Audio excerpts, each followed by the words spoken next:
always imagined my wedding day as the happiest day of my life. The aisle would be lined with flowers, the people I loved most in the world smiling as I walked toward the man I had chosen to spend forever with. And for the most part, it was beautiful. My dress shimmered under the soft glow of the lights, the music played, just as I had dreamed, and my husband's eyes lit up with pride when he saw me. But there were 2 empty chairs in the front row, 2 chairs that should have been occupied by my parents. Those empty seats pierced me more deeply than any words ever could. My parents weren't there. They weren't sick, they weren't out of the country, and they hadn't been kidnapped. They had chosen not to come. They had chosen to attend my brother's big opportunity instead. My brother Daniel, the golden child who never seemed to do wrong, had an important sports trial on the very same day as my wedding. And my parents, without hesitation, decided his event was more important than the most significant day of my life. Before I continue, if this story already has your heart racing, make sure to like, subscribe, and share. The guests noticed, of course. Whispers followed me down the aisle as people exchanged awkward glances at the 2 vacant chairs in the front. My aunt tried to comfort me with her presence, squeezing my hand and telling me not to let it ruin my day. But how could it not? Every time I turned my head, I was reminded that my parents had picked Daniel, again, over me. Growing up, I was used to being second best. If Daniel wanted the last slice of pizza, it was his. If I had an award ceremony, but Daniel had practice, my parents would attend his practice. When I got into college, they barely celebrated, but when Daniel joined his university soccer team, they threw a full family party. At first, I told myself not to care. I convinced myself they just wanted to give him more attention because he was younger. But the older I got, the more I realized it wasn't about age. It was about priority. Standing at the altar that day, saying my vows, I forced myself to smile. I told myself that my wedding wasn't about them. It was about me and my husband, about love and new beginnings.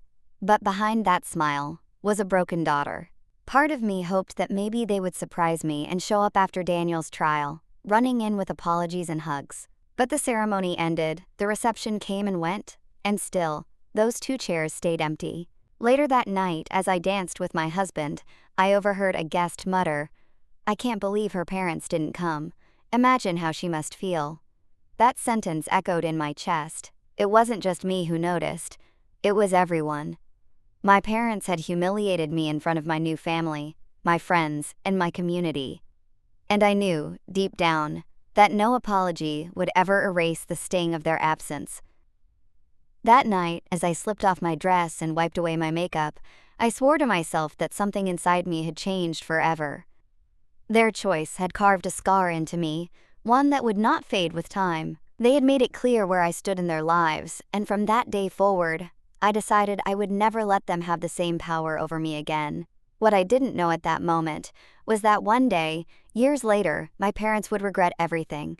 Not on my wedding night, not when they saw the photos they had missed, but when I stood before them with a piece of paper in my hand, my will.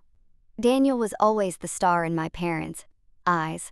If he caught a cold, the house would transform into a hospital. If I got sick, I was told to drink water and rest. It sounds petty when I say it out loud, but when you grow up watching your parents bend over backward for your sibling while barely noticing your existence, the little things add up into something heavy.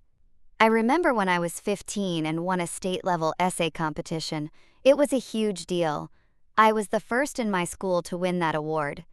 My teacher even called my parents to tell them how proud they should be. But they didn't come to the ceremony. They were at one of Daniel's practice games. Not a tournament, not a final, just a practice. I remember standing on that stage, looking for their faces in the crowd, only to realize they weren't there. My English teacher gave me a hug afterward and whispered, "They don't know what they're missing." I smiled, but inside, I was crumbling. Over the years, this pattern only deepened. Daniel's soccer career became their obsession. Every penny they saved went into his training camps, his new gear, his travel expenses. I had dreams of studying abroad, of pursuing something bigger than the small town we lived in, but when I brought it up, they shook their heads. "We can't afford that right now," they'd say, while writing another check for Daniel's latest tournament. You'd think I would resent Daniel for this, but the truth is, I didn't. At least, not at first. He wasn't cruel to me, not intentionally. He basked in the attention, sure, but what kid wouldn't? He didn't fully realize what I was losing every time my parents chose him. If anything, I resented myself for craving something I knew I would never get, the unconditional love of my parents. But weddings have a way of stripping away illusions. On my big day, the moment those chairs sat empty, it wasn't just about soccer practice or essay competitions or even the countless birthdays they had missed. It was about me finally seeing the truth with no room for denial. My parents had chosen Daniel, and they always would. Still, that realization hurt more than I expected. Even as an adult, married and starting my own life, there was a little girl inside me who still wanted to be chosen. Who still wanted her mom to cry tears of joy at seeing her in a wedding dress. Who wanted her dad to squeeze her hand as he walked her down the aisle. That girl was crushed that night. In the weeks following the wedding, I tried to stay busy with newlywed bliss, setting up our home, cooking dinners, enjoying quiet evenings with my husband. But the shadow of those empty chairs followed me everywhere. Every time someone mentioned how beautiful the wedding had been, I thought of the way their absence had tainted it. Every time I flipped through photos, the front row reminded me of what was missing. And then came the phone call. My parents rang me 2 weeks after the wedding, sounding cheerful, as if nothing had happened. Daniel's trial went great. We think he might get a scholarship. My mother's voice bubbled with pride. She didn't even ask how the wedding was. Not one word about the vows, the ceremony, or the life-changing moment they had skipped. My father chimed in, "We'll come visit you soon, maybe see the photos." That was it. No apology, no regret, just more of the same. I hung up that phone, with tears streaming down my face. But this time, they weren't the tears of a neglected child. They were the tears of a woman who had finally had enough. For the first time in my life, I decided to stop waiting for them to change. If they couldn't value me on the most important day of my life, they never would. And I would have to find peace without them. What I didn't realize then was that peace would come in an unexpected way, a way that would shake my parents to their core when the time came. Life after the wedding was supposed to be a fresh start for me. My husband and I moved into a cozy apartment in the city, far enough from my parents that I could avoid constant reminders of their favoritism. I decorated our little place with the wedding gifts we received, filling the shelves with framed photos of friends, cousins, and my new family-in-law, faces that had shown up for me when it mattered most. But still, in the quiet moments, I found myself replaying the image of those empty chairs, and the anger simmered deeper with every passing day. At first, I tried to ignore it. I told myself I had a new family now, that my husband's parents loved me like their own daughter, and that should be enough. But you can't patch a lifelong wound overnight. Whenever my phone buzzed with a text from my parents, usually about Daniel's games or some big news in his career, I felt my chest tighten. They carried on as if nothing had happened, as if missing my wedding was no more significant than forgetting to water a plant. The final straw came 3 months later. My husband and I hosted a small dinner to celebrate his promotion at work. We invited a few friends and relatives, and out of obligation, I extended an invitation to my parents as well. They agreed, and for a fleeting moment, I thought maybe this was their chance to make things right. But they didn't show up. Again. Instead, I got a text from my mother halfway through dinner. "Sorry, sweetheart. Daniel sprained his ankle during practice, and we rushed him to urgent care. We'll come by another time. Congrats to your husband." I stared at the message in disbelief. My husband tried to comfort me, but I couldn't stop shaking. It wasn't just the ankle. It was the pattern. Always Daniel, always some excuse, always me left standing in the background like an afterthought. My guests noticed my mood dip, but I forced a smile and kept pouring drinks, pretending everything was fine. Inside, however, I was done pretending. That night, after everyone left, I sat at the kitchen table with a glass of wine and whispered the truth I had avoided for too long. I don't matter to them. Saying it out loud broke me in ways I can't explain, but it also freed me. For the first time, I stopped waiting for my parents to become the parents I needed. They had shown me who they were, time and time again. Now it was up to me to decide how much longer I would let myself be hurt. When I told my husband how I felt, he held my hand and said something that stuck with me. Family isn't just blood. Family is who shows up for you. And he was right. My parents had skipped the most important events of my life, while people I wasn't even related to had stood by my side. It was time I started redefining what family meant to me. So I did something drastic. I stopped answering my parents' calls. I muted their group chats. When Daniel won some regional trophy and they tried to drag me into the celebrations, I simply didn't respond. I didn't scream or fight or accuse them. I just detached. For once, the silence was mine to control, and it gave me a strange sense of power I had never felt before. Of course, my parents noticed eventually. They started sending me guilt-ridden messages. "You're being distant. We miss you. Daniel wants you to be proud of him too." But every word they sent only hardened me further. Where was this concern when I needed them? Where was this longing when I stood at the altar without them? The distance grew, and with it, so did my resolve. I wasn't going to beg for scraps of affection anymore. Instead, I poured my energy into building my own family, my own success, and my own legacy. And that decision, painful as it was, would become the foundation for everything that followed. Because years later, when I finally stood in front of them with my will in hand, it was the culmination of every moment they had chosen Daniel over me. The more distance I put between myself and my parents, the clearer my life became. At first, it was uncomfortable, almost unnatural, to go weeks without calling my mother or hearing my father's voice. But then I started to notice something. The silence wasn't painful anymore. It was peaceful. For the first time, I wasn't anxiously waiting for approval or dreading another disappointment. My husband and I leaned on each other, and his parents embraced me wholeheartedly. His mom would call just to ask how my day had gone, something my own mother had never done. His dad helped us move into a bigger apartment, carrying boxes without a hint of complaint. They showed up, every time, and it struck me how simple love could be when it wasn't conditional. One evening, as I sat at dinner with them, his mom reached across the table and patted my hand. "We're so proud of you," she said warmly. I blinked back tears because those words, so ordinary, so small, were ones I had longed to hear from my own parents my entire life. That night, I realized blood might tie us to people, but love is what makes them truly family. Meanwhile, my parents continued their orbit around Daniel. I still got the occasional text, updates on his recovery from the ankle sprain, news of his latest soccer wins, vague questions about whether I'd come around soon. But they never once said the words I needed, or "sorry, we chose wrong." It was around this time that my career began to take off. I had always been a hard worker, and with my husband's encouragement, I pushed myself further.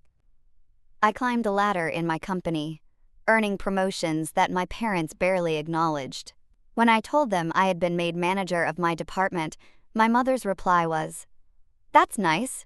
Daniel is being considered for nationals." It was like déjà vu, the same cycle repeating, my achievements always overshadowed by Daniel's pursuits. But this time, I didn't feel crushed. I felt numb. Their indifference no longer had the power to wound me. It only confirmed what I had already accepted. Yet deep down, a quiet resolve was growing inside me. If they couldn't value me while I was alive and standing in front of them, they would one day understand the cost of their choices.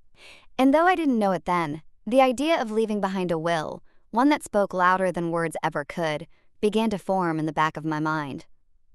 The turning point came when my husband and I hosted Thanksgiving dinner. We invited both sides of the family, hoping maybe, just maybe, the holiday spirit would mend some wounds. My in-laws came early, helping me set the table and laughing as we tried new recipes together. My parents, on the other hand, texted me an hour before dinner. "Sorry, Daniel's team had a last-minute scrimmage. We can't make it. Have fun without us." That was it. The last straw. I didn't cry this time. I didn't rage. I simply looked around my table, at the people who had shown up, and decided I was done giving my parents chances. That night, after everyone had left, my husband found me sitting quietly in the living room. "You okay?" he asked softly. I nodded. "I'm more than okay. I finally know who my real family is. From that moment on, I stopped inviting them to anything. Birthdays, anniversaries, holidays. They were no longer on the list, and oddly enough, life felt lighter. Without the constant disappointment, I had room to focus on the people who loved me for who I was, not for how I compared to Daniel. But time has a funny way of circling back. While I was busy building my own life, my parents continued to put all their eggs in Daniel's basket. They were so certain he would be their pride and joy forever. They never imagined a future where their choices would come back to haunt them. And when that future finally arrived, they weren't ready for it. For years, my parents painted Daniel as flawless, the star athlete, the golden boy, the pride of the family. To them, he could do no wrong. But the truth is, no one is perfect. And eventually, the cracks in his carefully polished image began to show. It started with whispers. A coach hinting that Daniel didn't take practice seriously enough. A teacher mentioning that his grades were slipping. My parents brushed it all off, of course. "He's just tired," my mom would say. "He's balancing so much," my dad would add. Meanwhile, when I was his age, even a minor mistake was magnified. If I came home 5 minutes late, I was irresponsible. If I got a B instead of an A, I was not trying hard enough. The double standard was exhausting, but by then, I had stopped expecting fairness. Then came the real blow. Daniel failed to make the national team. The dream my parents had invested their money, time, and hearts into collapsed in a single phone call. I remember it vividly. My mother's voice cracked as she explained. The coach said he just doesn't have what it takes at that level. For the first time, I heard genuine disappointment in her tone, not directed at me, but at Daniel. It was almost surreal. I won't lie, part of me felt vindicated. All my life, I had been second to Daniel. Now the golden child had stumbled, and they couldn't spin it into a victory. But instead of seeing it as a chance to rebalance their attention, my parents doubled down. They coddled him even more, insisting he just needed time, that another opportunity would come. But Daniel, he wasn't coping well. Without soccer as his safety net, he seemed lost. He started skipping classes, hanging out with the wrong crowd, drinking more than he should. My husband and I heard about it through mutual friends, and though I tried to reach out, Daniel brushed me off. "You don't understand," he snapped once. "You've always had it easy." I almost laughed at the irony but bit my tongue. Meanwhile, my career continued to flourish. I was promoted again, this time into a leadership role I had dreamed about for years. My company even featured me in an industry magazine. My husband threw me a celebration dinner, surrounded by colleagues and friends who cheered for me louder than my parents ever had. I posted a photo online, and guess who commented? Not my parents. Not Daniel. It was my in-laws writing, "So proud of you, sweetheart." It should have been my parents. But I had stopped expecting that a long time ago. The real turning point came during Christmas that year. We had invited everyone again, and unsurprisingly, my parents declined. They were helping Daniel get back on track. But weeks later, I learned the truth. Daniel had been arrested for drunk driving. My parents had lied, too ashamed to admit what had happened. When I found out, I didn't feel triumphant. I felt sad. Sad for Daniel, sad for myself, and even sad for my parents, who had gambled everything on one child while neglecting the other. Their entire world revolved around him, and now that world was crumbling. But here's the thing, they still didn't turn to me. They didn't call to say, "We're proud of you for staying strong." They didn't say, "We see you now." No. They doubled down on Daniel again, pouring what little energy they had left into fixing him. And in that moment, something shifted inside me. I realized that no matter what happened, whether Daniel succeeded or failed, my parents would never see me the way I deserved. It wasn't about achievements or success or even love. It was about their blind loyalty to him, no matter the cost. That was when I quietly began to make arrangements, legal arrangements, plans that would one day make them see, in black and white, the consequences of their choices. It wasn't revenge, it was clarity.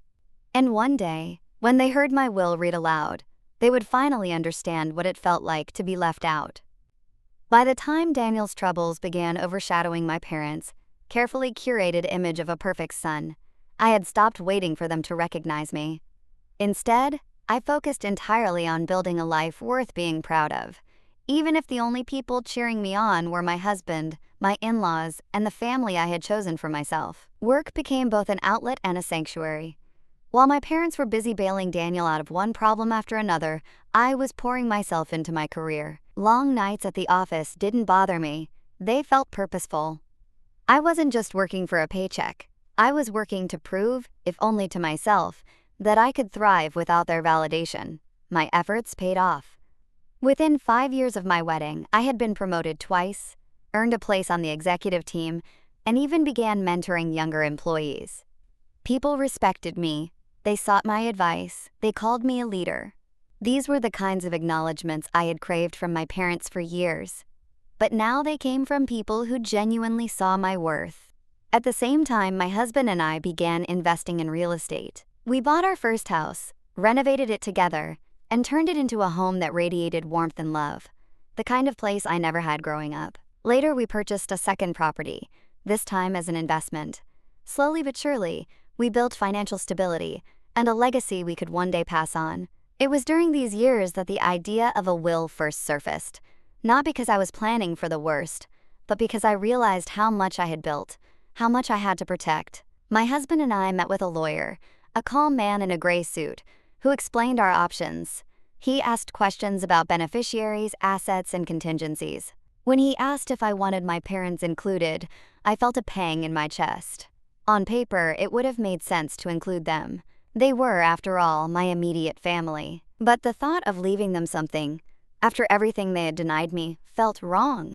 I thought about those empty chairs at my wedding, about every birthday they missed, every milestone ignored, and I quietly shook my head.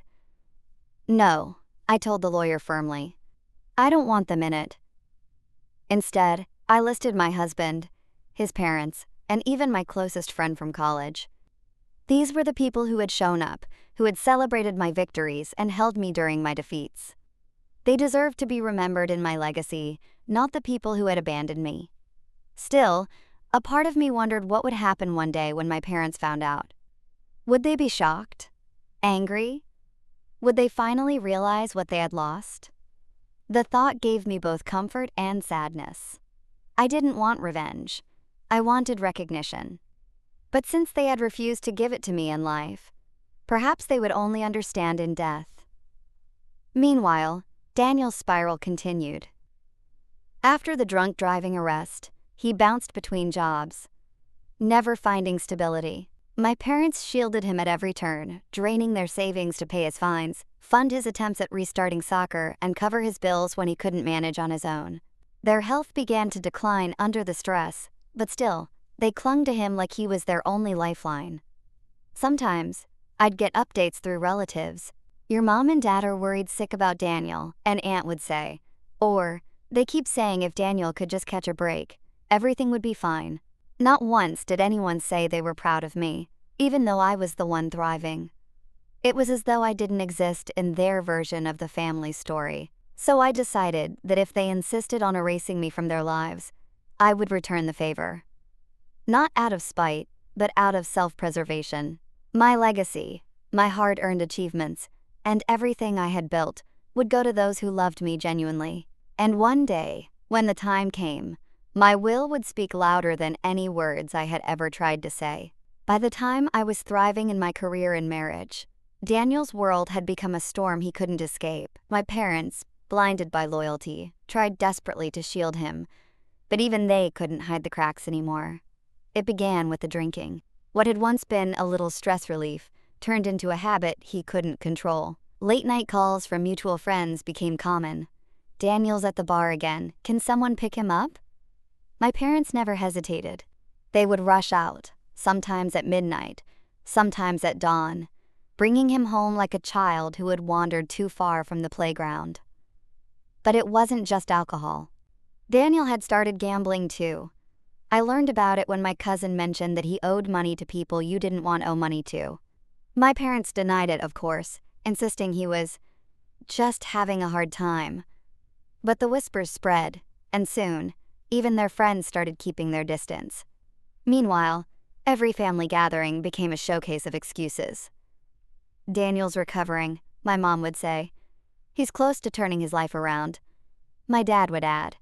They said it so often, I wondered if they were trying to convince me or themselves. One Thanksgiving, I couldn't take it anymore. We were sitting around the table at my in-laws' house, laughter echoing, when my phone buzzed with a message from my mom. "Sorry we couldn't come. Daniel had a rough night." I stared at the screen, my hands trembling. Rough night? This wasn't new. This was the same cycle repeating itself over and over again. That evening, I told my husband something I had never admitted out loud. I don't even recognize him anymore. He's not my brother. He's a stranger my parents are willing to burn their lives down for. But Daniel wasn't just burning their lives, he was burning his own. Months later, I got a call from my aunt. Daniel had been caught stealing from a local store.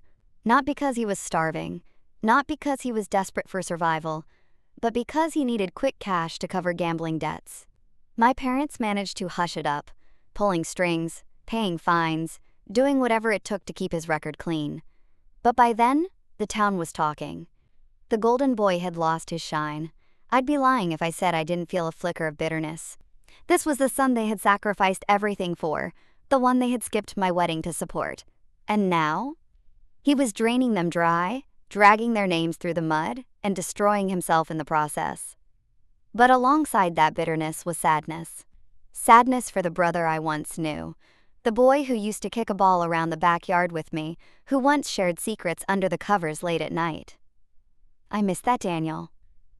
But I also knew he was gone, swallowed by choices he refused to take responsibility for. Through all of this, my parents never called me for support. Not once did they ask for my perspective, or acknowledge the irony of the situation. If anything, they became more defensive. More insistent that Daniel just needed time, that I wouldn't understand because I hadn't struggled the way he had. What they didn't realize was that I had struggled.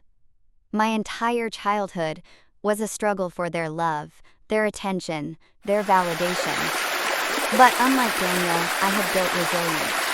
I had turned my pain into fuel.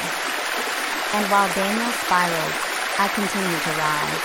My husband and I bought another property, expanded our investments, and even started a scholarship fund for underprivileged kids. Children who, like me, had been overlooked. Every achievement, every act of giving, felt like reclaiming a part of myself that had once been denied. But I knew, deep down, that the reckoning was coming. My parents couldn't protect Daniel forever, and when the facade finally collapsed, they would be forced to face the truth they had ignored for decades. And I, quietly preparing in the background, was ready for that day. By the time Daniel's troubles became common knowledge in our community, the distance between me and my parents had grown into something unbridgeable. I didn't hate them. I had stopped wasting energy on hate years ago. Instead, I felt something colder, something that frightened me more than anger ever could. Indifference. They still tried to reach out, though not in the way I wanted. My mom would text me updates about Daniel, as if his every failure was news I couldn't wait to hear. "Daniel's doing better this week. He's thinking of applying for a coaching job. He's been sober for a few days now." Never once did she ask how I was doing. Never once did she ask about my work, my marriage, or the life I had built without them. To her, my existence seemed to orbit around Daniel's latest crisis. At first, I used to reply politely, "That's good to hear. I hope he sticks with it." But after a while, I stopped answering altogether. Why should I keep feeding into a conversation that only reminded me of the gaping void between us?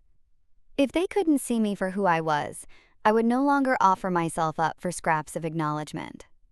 Holidays came and went. My husband and I hosted Christmas dinners, New Year's parties, even small summer barbecues with friends and family. My in-laws never missed a single one.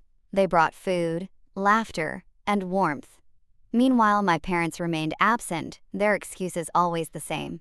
"Daniel isn't in a good place." It was almost laughable. Their absence used to cut me like a knife, but now, it barely stung. I had stopped expecting them.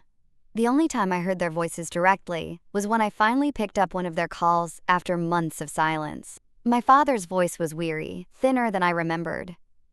"We miss you," he said quietly. For a moment, my chest tightened. Maybe this was the apology I had been waiting for all along. But then he added, "Daniel would really like it if you reached out to him. He needs family right now." Of course. It wasn't about me. It was never about me. I swallowed my disappointment and said calmly, "I wish him well, but I can't be his savior. That's not my role." Then I hung up. For the first time, I didn't cry afterward. I just felt free. It was around this time that my husband encouraged me to revisit my will. "You've worked too hard to let anyone else decide what happens to what you've built," he said. He was right. I had grown my assets significantly. Properties, investments, savings accounts, and the scholarship fund. I needed to make sure everything went to the people who had truly been there for me. So, I updated it. My husband was the primary beneficiary, of course. My in-laws were included, along with my scholarship program. My closest friend was named as well. But my parents? I left them out completely. Not because I wanted to punish them, but because they had excluded themselves from my life long ago. This was simply reflecting reality. When I signed the final papers with my lawyer, I felt a strange sense of closure. The will was more than a legal document. It was my voice, preserved in ink, saying the words I had never been able to make them hear. "You chose him over me. And now, I choose a life without you." Still, I knew the day would come when they'd finally see that will. And on that day, their regret would be sharper than anything I could ever say to them directly. But until then, I carried on. Building. Thriving. Living. Because unlike them, I had finally learned that family isn't about who shares your blood. It's about who shares your heart. It was a Tuesday morning when my phone rang. I was in the middle of reviewing a report at work, sipping my coffee, when I saw my mother's name flash across the screen. I hesitated. For months, I had ignored her calls, choosing peace over recycled disappointment. But something inside me, maybe instinct, maybe curiosity, made me answer this time. Her voice was shaky, almost frantic. "Sweetheart, it's your brother. Daniel's in the hospital." For a moment, my heart clenched. No matter how distant I had grown, he was still my brother. Memories of us as kids, kicking a ball in the backyard, came flooding back. "What happened?" I asked, my voice tighter than I expected. "An overdose," she whispered. "They said it was bad. We don't know if he'll make it." I sat frozen, the world around me blurring into silence. My colleagues' voices faded, the clacking of keyboards vanished. All I could hear was the echo of my mother's words. Overdose. Daniel. Hospital. I rushed home, my husband already waiting by the door when I told him. "We'll go," he said firmly, grabbing the car keys. The drive to the hospital was quiet, the weight of everything pressing down on me. Part of me was terrified for Daniel, but another part, one I hated to admit, felt numb. He had been spiraling for so long that this outcome wasn't surprising. It was inevitable. When we arrived, my parents were in the waiting room, pale and frantic. My mother rushed to me, tears streaming down her face. "I knew you'd come," she sobbed, clinging to me as though I was her lifeline. For the first time in years, she wasn't talking about Daniel's victories. She was begging for comfort in his failures. My father sat slumped in a chair, his eyes hollow. He looked years older, worn down by worry and sleepless nights. When he saw me, he gave a small nod, as if acknowledging that maybe, finally, he needed me. We sat in tense silence until the doctor came out. His face gave away the news before his words did. "He's stable, but it was close. He'll need treatment, long-term treatment." This wasn't his first time. My mother broke down completely, wailing into her hands. My father asked desperate questions, clinging to any thread of hope. I just sat there, my hands gripping the chair, feeling a strange mix of relief and sorrow. Relief that Daniel had survived, sorrow that it had come to this. When they finally let us see him, Daniel looked fragile, a shadow of the brother I once knew.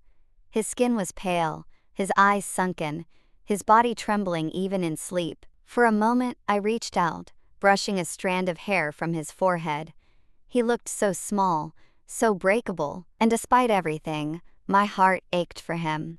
But standing there, I realized something else. My parents had poured their entire lives into him, sacrificed everything, and still, he had crumbled. Meanwhile, I had stood on my own, fought my own battles, and built something solid. Yet they had never seen me.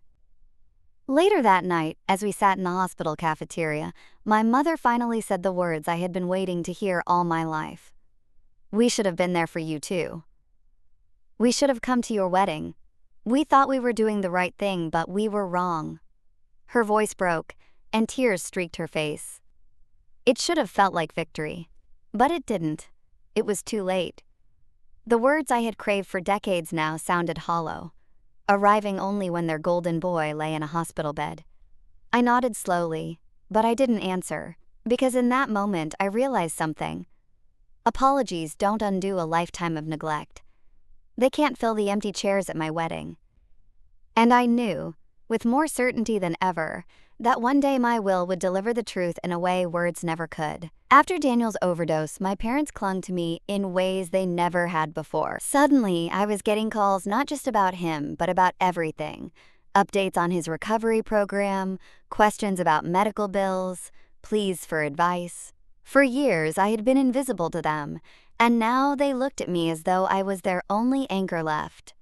Part of me wanted to give in, to comfort them, to finally bask in the attention I had begged for as a child. But another part, the stronger part, knew this wasn't love.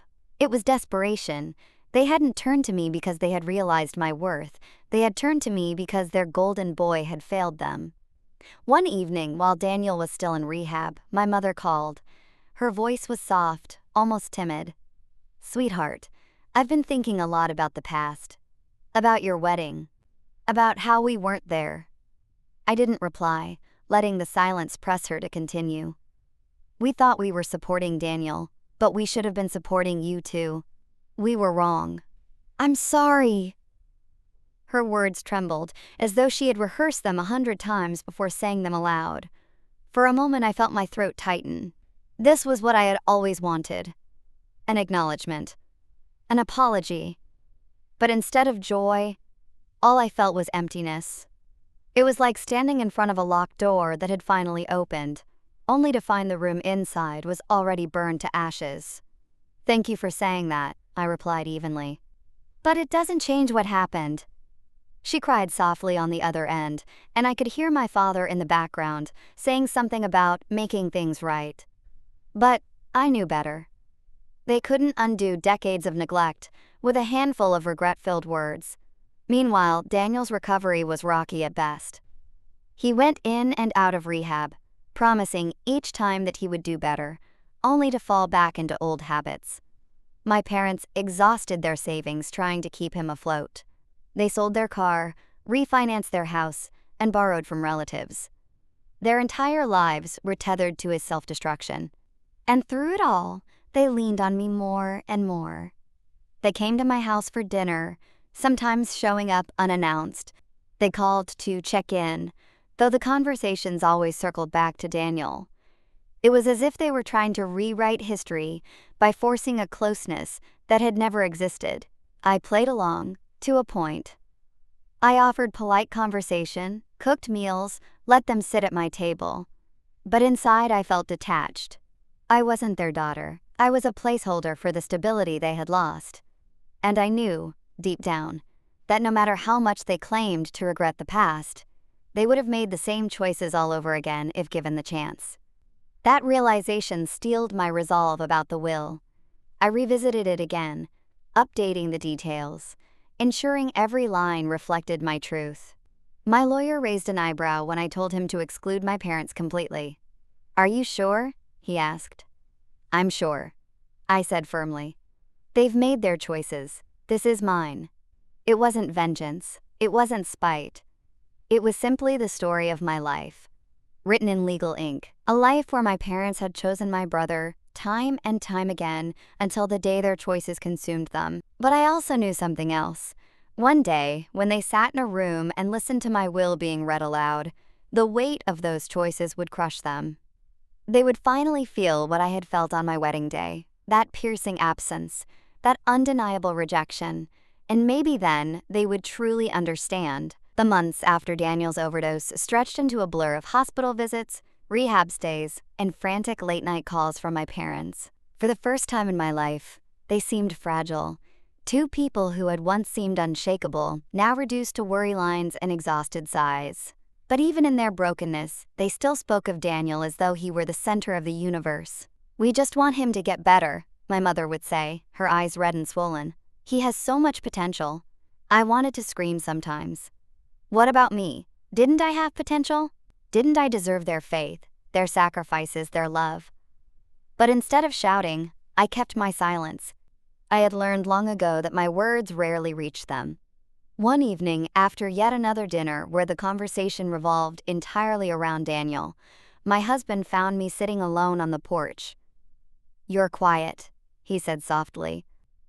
"I feel like a ghost," I admitted. "Like I'm here, but they don't see me. Not really." He squeezed my hand. "That's because they don't know how to. You've been more of a parent to yourself than they ever were to you." His words hit me like a truth I had always known, but never dared to speak. For years, I had been raising myself, teaching myself resilience, celebrating my own victories, carrying my own disappointments. My parents had never really been there. They had been too busy investing all their love into a son who couldn't hold it. And yet, despite everything, a part of me still longed for their approval. That longing is what hurt the most. No matter how strong I became, the child inside me still wanted to be chosen. But life had its own way of teaching lessons. Daniel eventually came home from rehab again, weaker than before, his spirit dulled by the weight of repeated failures. My parents treated him like a fragile glass figurine, tiptoeing around him, praising him for the smallest efforts. "He made it to a meeting today," my father would announce proudly, as though it were an Olympic medal. I smiled politely, but inside, I felt hollow. My career was soaring. I had just been invited to speak at a national conference in my field, but when I mentioned it, my parents nodded distractedly before returning to Daniel's progress. It was the same old story, replayed in slow motion. That night, as I lay in bed staring at the ceiling, I made myself a promise.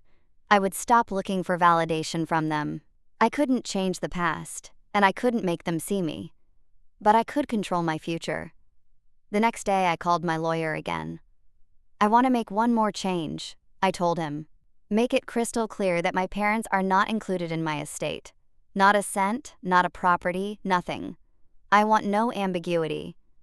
He raised his eyebrows but didn't argue. "Understood." As I signed the updated documents, I felt a strange sense of peace settle over me.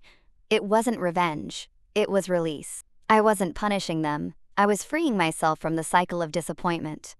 My will was no longer just a legal formality. It was a declaration. I choose the family who chose me. I knew one day, when those papers were read aloud, my parents would feel the sting of being excluded. The same sting I had carried my entire life. But unlike me, they would have no time left to mend it. And that, I thought quietly, would be the true measure of their regret. As the years went on, Daniel's presence became less like a shining star, and more like a heavy shadow that followed my parents everywhere. His struggles didn't end with the overdose, they only evolved. Some months, he tried to stay sober. Other months, he slipped back into the same destructive habits. My parents clung to every glimmer of progress, as though their lives depended on it. "He's been clean for 3 weeks," my mother would say proudly, her eyes shining. I would nod politely, though deep down I wondered how long it would last. I wanted to believe in him, I really did, but I had lived through too many false starts to trust in his promises anymore. My father aged more than I thought possible in such a short time. His hair thinned, his posture bent, and his once booming voice became quieter, weighed down by disappointment. And yet, even in his weariness, He always defended Daniel. "He just needs support," he would say. "He's been through a lot." And in those moments, I wanted to ask, haven't I been through a lot too? But I never did. I had stopped chasing their recognition long ago. Instead, I poured myself into my own world, the conferences, the scholarships, the properties my husband and I had grown into a small business. Every success was another reminder that I had made it on my own. Still, it was impossible to ignore the widening gap between my parents' lives and mine. When relatives gathered, the conversations always circled around Daniel's setbacks. People lowered their voices when talking about him, as though addiction and failure were dirty secrets instead of illnesses and choices. Meanwhile, my accomplishments were mentioned only in passing. "Oh, she's doing well too," before the topic quickly shifted back to Daniel. It was as though my life existed in the margins of my family story, while Daniel's filled every page. The irony was that Daniel himself never seemed to appreciate their sacrifices. He grew resentful of their hovering, snapping at them, accusing them of treating him like a child. I saw it once at a family dinner when my mother gently reminded him to take his medication. He slammed his fork down and shouted, "Stop babying me!" The room went silent. My parents didn't even defend themselves. They just looked down at their plates, ashamed. I sat there, watching the scene unfold, and for once, I didn't feel angry. I felt detached. This was the life they had chosen, the child they had invested everything in, and now they were reaping the weight of that choice.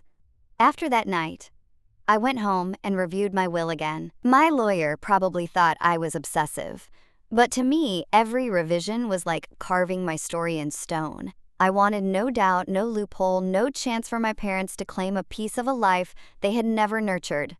By then, my estate had grown considerably.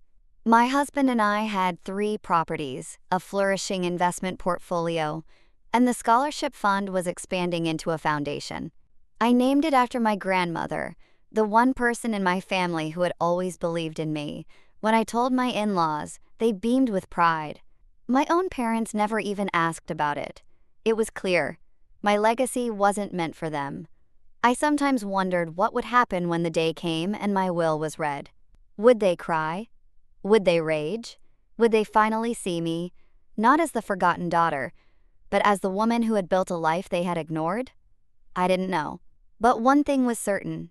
The regret would be theirs to carry, just as I had carried the weight of their absence all my life.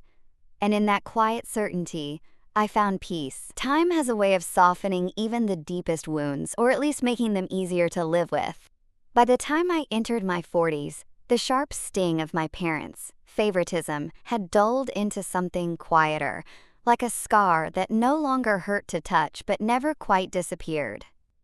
Daniel's life, however, never truly stabilized. Some years, he did better. He held a job for a while, even dated someone seriously.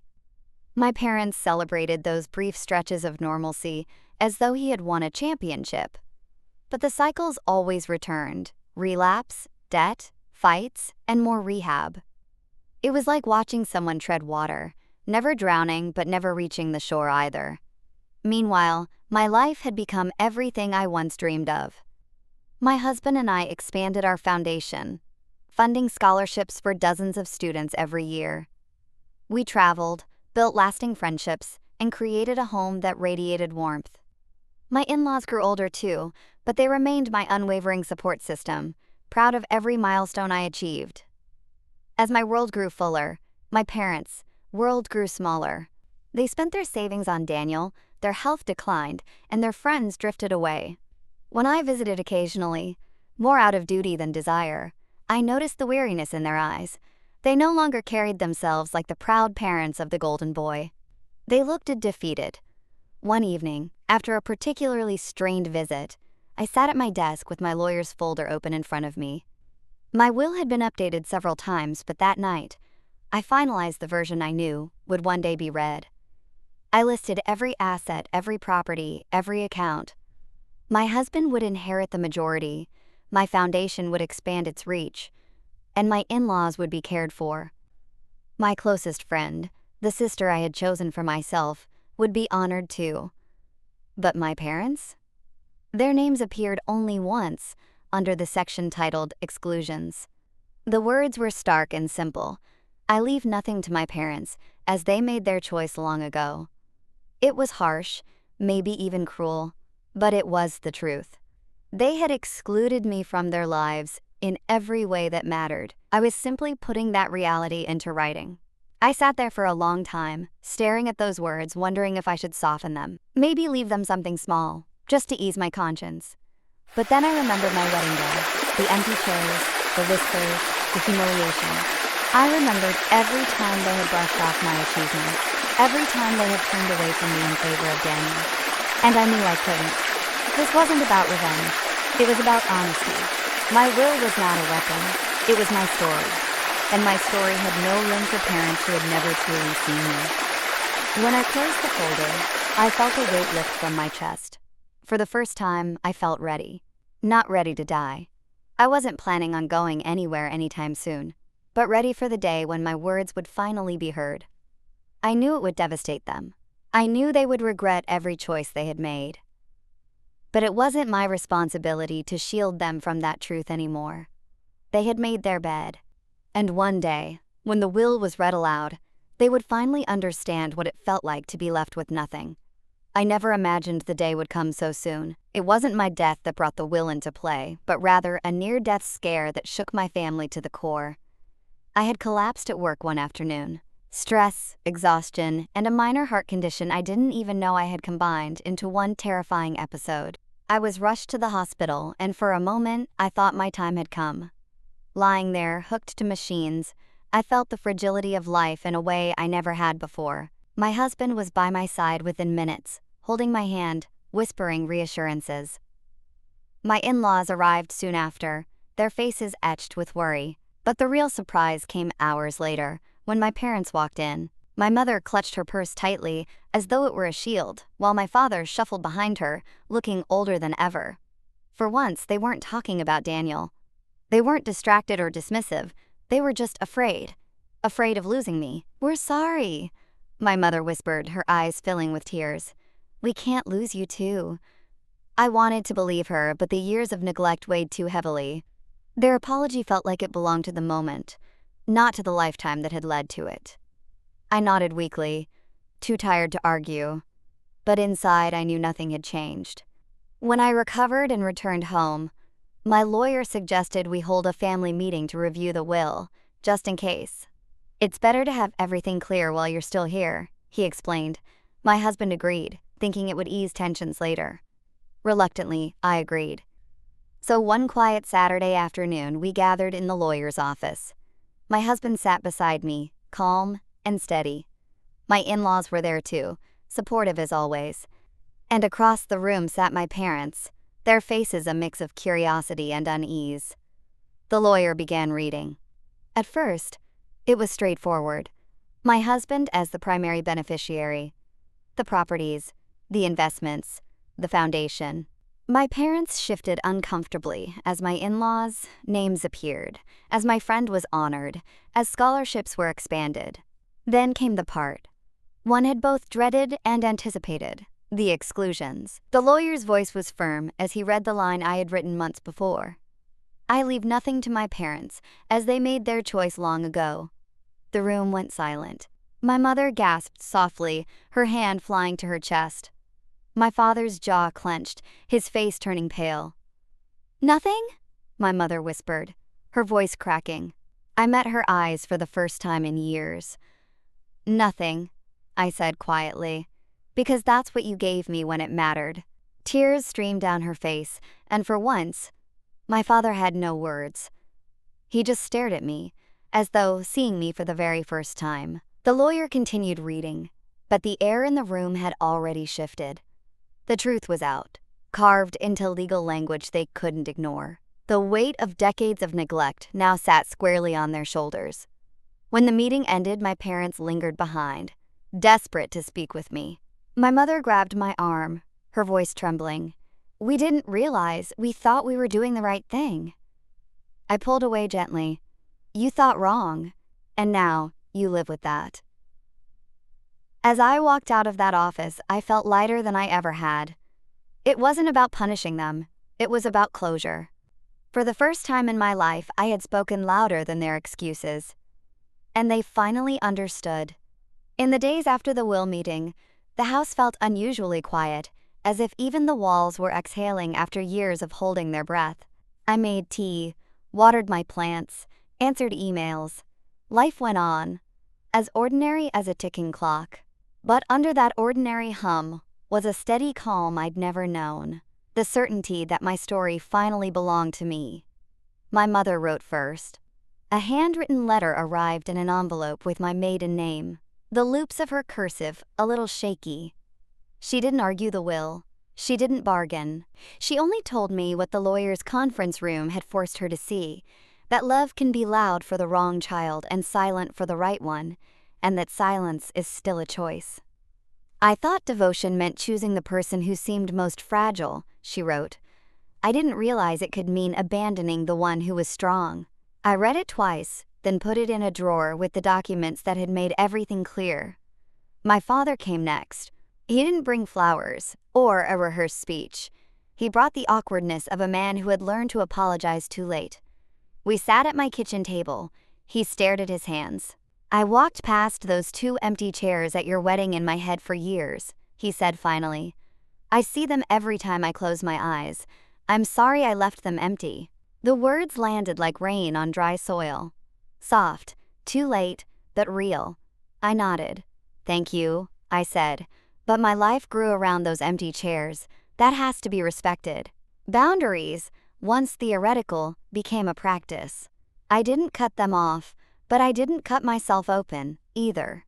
If they called to talk about Daniel, I redirected. If they visited, they got the version of me they had earned. Civil, present, and very clearly not an afterthought. I didn't owe them access to my heart.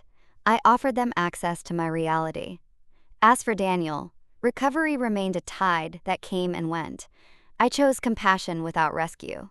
I sent him the number of a counselor, texted him short, honest encouragements.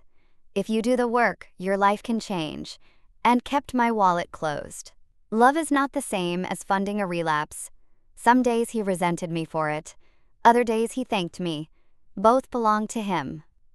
Spring turned up with its usual green insistence, and with it came our 10th anniversary. My husband suggested a small vow renewal. Nothing grand, just dinner, a few friends, the family we had built by showing up.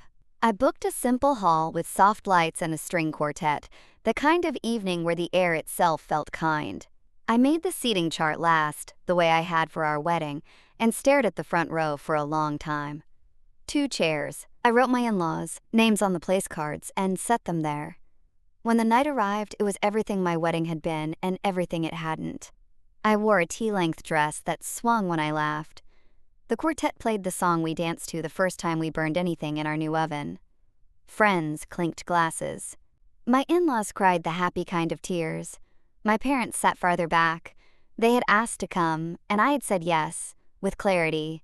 They watched quietly, a little smaller than the room, and for once, they didn't try to be the center of anything. After dinner, I stood to speak. I didn't read the will. I read the truth. I used to think family was a blood contract, I said, but it turns out it's a daily RSVP. It's who arrives, who stays, who remembers your favorite song, who cheers in the quiet. 10 years ago, 2 chairs were empty. They taught me how to fill the rest of my life.